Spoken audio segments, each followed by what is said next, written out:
I'm looking at high-priority flight logs out of Rawalpindi right now, and what they reveal is a shadow diplomatic mission that the mainstream media is terrified to touch, because if this fails, the tripwire for a total regional collapse is officially pulled. At 3 a.m. local time yesterday, an encrypted data burst was transmitted from the general headquarters in Pakistan directly to the United States Central Command. This wasn't a routine update or a border security report. It was the signal that a nuclear-armed state has officially stepped into the crossfire between Washington and Tehran. The stakes could not be higher.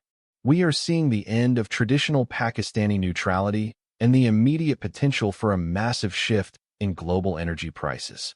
I will reveal the secret memo currently circulating between the Pentagon and the GHQ that suggests Pakistan isn't just watching the fire. They are the only ones left with the keys to the hydrant. What was in that encrypted blast? Why did 3 high-level Gulf envoys suddenly vanish from public view in Islamabad yesterday?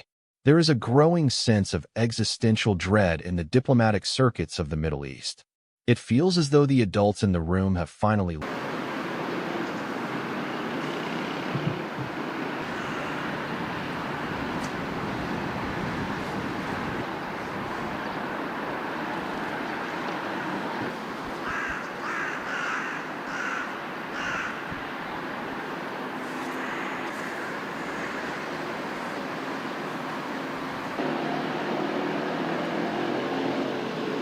Mediator occurred after a closed-door session at the GHQ that lasted 14 straight hours. The man at the center of this is General Asim Munir. To understand why this matters, you have to understand who he is. He isn't just a military leader. He is a former intelligence chief who understands the internal mechanics of the Iranian Revolutionary Guard Corps better than perhaps any Western general currently serving. U.S. State Department cables recently leaked show a 400% increase in secure communications between Islamabad and Tehran over the last 72 hours. This isn't just a suggestion of peace. It is a mobilization of high-stakes diplomacy. Imagine a rain-slicked tarmac in the dead of night. Combat capability is declining as U.S. combat capability continues to increase. U.S. forces maintain air superiority over Iran's skies, having now flown over 10,000 combat flights. As I mentioned in my last update, refueling tankers are extending our reach, and fighters and bombers are delivering precise strikes against our primary objectives. Let me highlight our B-52 bomber force, which is executing a high volume of strikes into Iran and demonstrating our unmatched dominance in the air. Now in their 8th decade of flight, our B-52 bombers are executing strikes into Iran with up to 70,000 pounds of munitions on each mission. Our B-52 pilots and aircrew. This isn't about the Army chief wanting to be a Nobel Peace Prize winner. It's about survival. There is a concept in military strategy most people never encounter in the nightly news. It is called strategic depth via proxy. By positioning themselves as the only viable bridge to Tehran, the Pakistani military makes itself essentially untouchable to Western sanctions or pressure regarding their own internal politics. While the White House publicly issues stern warnings to Iran, behind the scenes, they are effectively begging the Pakistani army chief to cool the temperature. It is because they have no other choice. The direct hotline between Washington and Tehran is effectively broken, or at least so clogged with rhetoric that no real data can pass through it. Islamabad is the only operator left who can pick up both phones at the same time and be believed by both parties. There is a concept in military strategy called the strategic pivot of necessity, and the Pentagon just realized they are trapped in a room where Pakistan holds the only exit key. Now, we have to talk about your money. This isn't just about missiles and borders. It's about your bank account and the cost of living in the coming months. Market data indicates that if Pakistan fails to mediate this crisis, we are looking at the immediate closure of the Strait of Hormuz. We are talking about a projected $2.3 trillion liquidity event. If the army chief cannot get Iran to the table, oil doesn't just go up in price. It's within Pakistan. The motivation is even more direct. Insiders refer to the mediation fee. This isn't a bribe, it's debt relief. The Pakistani military is leveraging global peace to save a collapsing domestic economy that is currently suffocating under IMF mandates. It is high-stakes gambling with global security used as the betting chips. While mainstream news outlets call this peacemaking or diplomatic outreach, insiders in the financial world call it geopolitical extortion. The logic is simple. If the world wants Pakistan to keep the Middle East from exploding, the world needs to ensure Pakistan's central bank stays solvent. This strike just hit the supply chain tripwire, and the only man holding the wire is currently in a bunker in Rawalpindi. If he lets go, the ripple effect will hit every gas pump and grocery store from London to Tokyo. It is important to understand that this is not a united front within the Pakistan. Inside the GHQ, there are 38 senior officers, including several lieutenant generals, who believe this mediation is a suicide pact. They argue that if Pakistan fails to deliver a de-escalation, the United States will ultimately blame Islamabad for the ensuing conflict. They see it as a trap where Pakistan takes all the risk and receives none of the long-term security. Then there is the nuclear factor. Pakistan is the only Muslim nuclear power. When their army chief travels to the Middle East, he doesn't just carry a diplomatic folder. He carries the shadow of the bomb with him. This provides a level of deterrent weight that no other mediator, like Qatar or Oman, can provide. But wait, the situation is becoming even more complex. Leaked satellite imagery shows a sudden repositioning of tactical assets along the Indus River. We are seeing mobile launchers moving into hardened silos. Are they preparing for peace?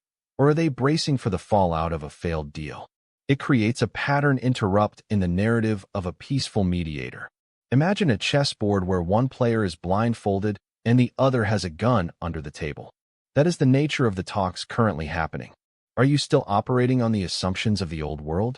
Or are you ready for what comes next when the nuclear mediator finally runs out of patience? If you listen to the official readouts from the Pakistani Foreign Office, they describe these movements as routine diplomatic engagements aimed at regional stability. They use words like brotherly ties and sovereignty. However, the financial flows suggest a different story. We are seeing massive transfers of capital into specific defense accounts that suggest a high state of readiness. While the Pentagon issues statements saying they appreciate Pakistan's constructive role, the actual military posture shifted last night. The gap between the words spoken at the podium and the actions taken on the ground. For example, while the U.S. State Department spokesperson claimed there were no secret deals on the table, flight tracking data showed a U.S. Air Force transport plane landing at a restricted Pakistani airbase at a time when no official visits were scheduled. This disconnect is where the real story lives. The official line is that Pakistan is a messenger. The reality is that Pakistan is currently the architect of a new regional security framework that excludes several traditional Western allies. Sources close to the GHQ suggest that the army chief has already presented a red line document to both sides, a list of actions that, if taken by either the US or Iran, will result in Pakistan withdrawing all diplomatic cover. Let's look at the hard numbers. In the last 24 hours, over $400 million in emergency assistance was cleared for release to Islamabad from sources linked to the Gulf Cooperation Council. That single figure shifts the balance in the region because it provides the Pakistani military with the war chest needed to sustain a prolonged diplomatic push. Furthermore, satellite imagery from the border regions shows that Iran has actually pulled back several of its drone units from the Sistan-Balochistan border since the army chief's last unannounced visit. This is concrete evidence that the mediation is having a physical effect on the battlefield. Market data also indicates a slight cooling in oil futures specifically tied to the news of the Rawalpindi Protocol. This suggests that the big money, the institutional investors, believe the Pakistani military has a genuine chance of holding the line. But this evidence is balanced against a darker set of data.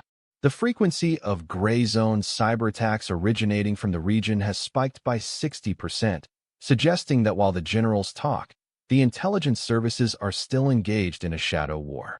The Iranians are being uncharacteristically quiet, which in the world of Middle Eastern diplomacy is often more terrifying than a loud threat. Their official channels have simply stated that they respect Pakistan's independent role. This is coded language for "we are listening," but we aren't committed. On the other side, the Israeli government has signaled deep skepticism. Sources in Jerusalem suggest they view Pakistani mediation as a way for Iran to buy time to fortify its proxy positions in Lebanon and Syria. Meanwhile, the Gulf states, specifically Saudi Arabia and the UAE, are the silent financiers of this entire operation. They want a buffer. They don't want a war that destroys their Vision 2030 infrastructure, and they see the Pakistani army as the only force capable of providing that buffer. In Washington, the Biden administration is facing internal pressure. One faction in the State Department wants to lean into the Pakistani channel, while the hawks in Congress are warning that giving the Pakistani military this much leverage is a strategic mistake that will haunt the U.S. for a decade. Every player on this board is acting out of a different set of fears. The implications of this mediation extend far beyond the borders of Iran and Pakistan. If General Munir succeeds, we are looking at the birth of a new neutral bloc in Asia, a group of nations that no longer look to the United Nations or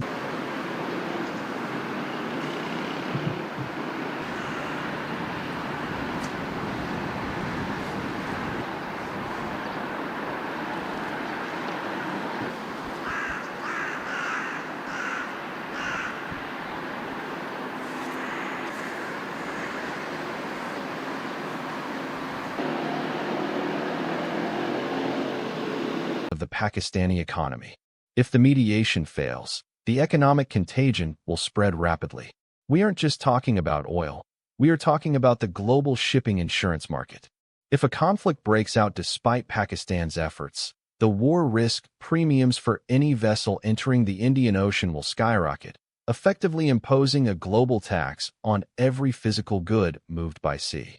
The world is watching a high-wire act where the performer is carrying the weight of the global economy on his shoulders. You might think this is all abstract, but it hits your life in very specific ways. If the army chief fails, the first thing you will see is a disruption in the global supply chain for semiconductors and energy-intensive manufacturing. Combat capability is declining as U.S. combat capability continues to increase.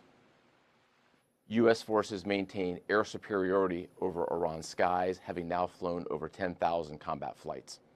As I mentioned in my last update, refueling tankers are extending our reach, and fighters and bombers are delivering precise strikes against our primary objectives. Let me highlight our B-52 bomber force, which is executing a high volume of strikes into Iran and demonstrating our unmatched dominance in the air. Now in their 8th decade of flight, our B-52 bombers are executing strikes into Iran with up to 70,000 pounds of munitions on each mission. Our B-52 pilots and aircrew Prepare for a significant escalation. The mediation has failed. The tripwire hasn't been cut. It's being held by a single man in a uniform you've never been told to trust. Looking forward, there are 3 realistic scenarios. The first is the managed freeze. In this scenario, Pakistan successfully brokers a series of small, private concessions that allow both the U.S. and Iran to save face without actually solving their underlying issues. This keeps the oil flowing but keeps the tension high. The second scenario is the total collapse. This happens if a proxy group, out of the army chief's control, carries out an attack that forces a direct U.S. or Israeli response.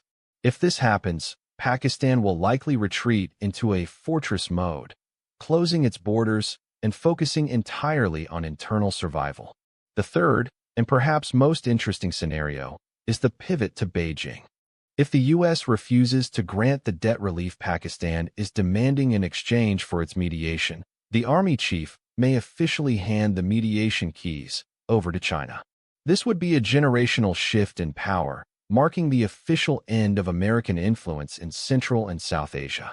Each of these paths carries massive risks for the global economy.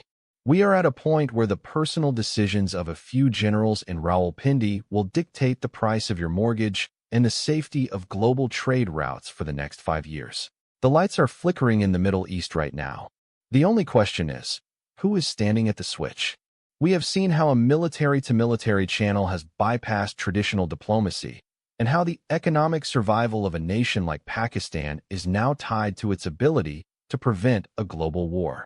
They want you focused on the political puppets in the various capitals. I want you watching the generals. This is where the real power is being exercised and where the real consequences are being forged. I want to hear from you on this. Which of these three scenarios do you consider most likely to play out over the next month? The managed freeze, the total collapse, or the pivot to Beijing? And are you already seeing the effects of this geopolitical tension in your area, perhaps in fuel prices or shipping delays for products you've ordered? Your perspective from different parts of the world helps us build a better picture of the ground truth. We'll continue tracking the flight logs and the secure data bursts out of Rawalpindi. See you in the next update. I'm already working on a report regarding the 14 cities currently on the high-voltage watch list if the Strait of Hormuz closes on Monday. You won't want to miss that analysis of the specific urban centers most at risk for supply chain collapse.